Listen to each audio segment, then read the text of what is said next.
আন্তর্জাতিক ক্রিকেট কাউন্সিলে ভারতের দাদাগিরির বিষয়টি গোপন কিছু নয়। ইংল্যান্ড, অস্ট্রেলিয়ার মতো ক্রিকেট পরাশক্তিরাও বেশ কয়েকবার অভিযোগ করেছে আইসিসিতে ভারত বিশেষ সুবিধা পেয়ে থাকে। বিশেষ করে আইপিএল ও বিশ্বকাপের মতো বড় আসরে ভারতকে বড় ছাড় দেয় বিশ্ব ক্রিকেটের নিয়ন্ত্রক সংস্থা। বর্তমানে আবার আইসিসির চেয়ারম্যানের পদটাও ভারতের দখলে।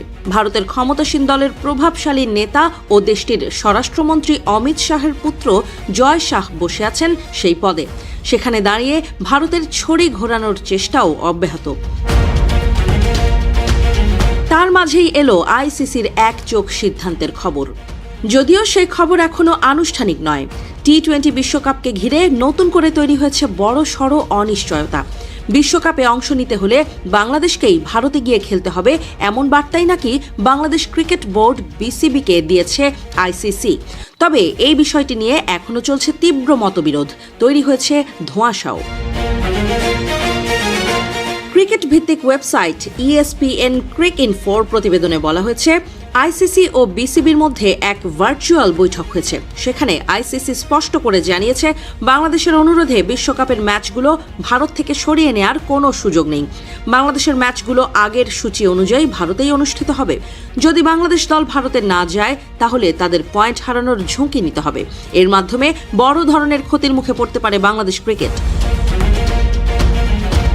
তবে বিসিবির পক্ষ থেকে বিষয়টি অন্যভাবে তুলে ধরা হয়েছে। বোর্ডের দাবি, আইসিসি কোনো ধরনের চূড়ান্ত আলটিমেটাম দেয়নি, বরং পরিস্থিতি পর্যালোচনার বিষয়েই আলোচনা হয়েছে। এখন পর্যন্ত আইসিসি বা বিসিবি কোনো পক্ষ থেকেই আনুষ্ঠানিক বিবৃতি দেওয়া হয়নি। ফলে পুরো পরিস্থিতি ঘিরেই জোর আলোচনা, জল্পনা কল্পনা চলছে। কয়েকদিন আগেই বিসিবি আইসিসিকে চিঠি দিয়ে জানায়, ভারতের বাইরে কোনো নিরপেক্ষ ভেন্যুতে বাংলাদেশের ম্যাচ আয়োজনের বিষয়টি যেন বিবেচনা করা হয়। সেই চিঠির পরই আইসিসি এই ভার্চুয়াল বৈঠকের আয়োজন করে। বিশ্বকাপ শুরু হতে এখনো বাকি মাত্র 1 মাস। 20 দলের এই টি-20 বিশ্বকাপ শুরু হবে 7 ফেব্রুয়ারি, চলবে 8 মার্চ পর্যন্ত। যৌথভাবে আয়োজন করছে ভারত ও শ্রীলঙ্কা।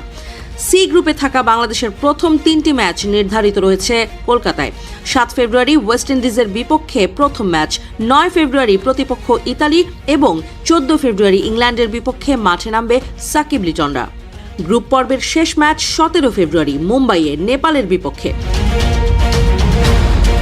কিন্তু কেন হঠাৎ করে বিসিবি ভারতের বাইরে ম্যাচ আয়োজনের দাবি তুলল, সেই পেছনের কাহিনীও কম নাটকীয় নয়।